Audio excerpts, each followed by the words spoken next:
இப்ப அடுத்து நம்ம வந்திருக்கிறது தான் பீசாவின் சாய்ந்த கோபுரம். இது வந்து இத்தாலியின் பீசா நகர்ல உள்ளது.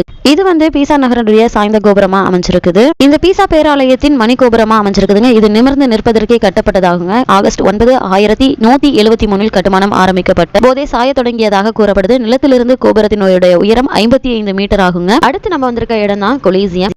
அந்த காலத்துல இந்த அரங்கம் வந்து 50,000 முதல் 80,000 மக்கள் வரை இருந்து பார்க்கக்கூடிய ஒரு அளவு இடவசதியை கொண்டிருந்ததாக கணக்கிடப்பட்டிருக்குதுங்க. இருந்தாலும் இதில் சரியாக சுமார் 65,000 பார்வையாளர்களை கொண்டிருக்கலாம் அப்படின்னு கூறப்படுது. இந்த கொலீசியத்தை பொறுத்த வரைக்கும் யாராவது ஒருவர் இறக்கும் வரையில் பயங்கரமான சண்டை நிகழ்வது உண்டு. இதனை பார்ப்பதற்காக கூடும் மக்கள் இறப்பதற்காக நடுவில் உள்ள களத்தை சுற்றி வட்ட வடிவமாக படிக்கல் அமைந்திருக்கும் இக்கட்டிட அமைப்பு ஆம்பி தியேட்டர் எனப்படும். லத்தீன் மொழியிலிருந்து பெறப்பட்ட இச்சொல் வட்ட வடிவ அரங்கம் என்ற பொருளா கொண்டிருக்குது. இந்த கொலீசியத்தை பொறுத்த வரைக்கும் மிக பிரம்மாண்டமான ஒரு அமைப்பு என்று கூட சொல்லலாங்க. இப்ப நம்ம பார்த்திருக்கிறது கொலீசியம், ஈஃபில் டவர் அண்ட் சாய்ந்த கோபுரம். இது 3 இந்தாங்க நம்ம பார்த்திருக்கோம். அடுத்து இந்த கொலீசியம் ஃபுல்லாவே இப்ப நம்ம வந்து சுத்தி பார்த்தாச்சு. நம்ம அங்க போய் நம்ம பார்க்கலன்னா இப்ப நம்ம நேர்லயே பார்த்துட்டோம். இது எங்க இருக்குன்னா இத்தாலியில இருக்கு அப்படின்னு சொல்றாங்க. இத்தாலியில இருக்குங்க. அதுவும் நகரத்தினுடைய மையத்துல இருக்கு அப்படிங்கிறது சொல்லப்பட்டிருக்குது. இந்த கொலீசியம் ரோமானிய மன்றத்தின் கிழக்கு பகுதியில் அமைஞ்சிருக்குதுங்க. கிபி 72 பேரரசர் வெஸ்பாஸ்டின் ஆட்சி காலத்துல இதன் கட்டுமானம் கட்டப்பட தொடங்கி இருக்கு. கிபி 80ஆம் நூற்றாண்டுல அவரது வாரிசான டைட்டஸில் காலத்துல கட்டி முடிக்கப்பட்டிருக்கு.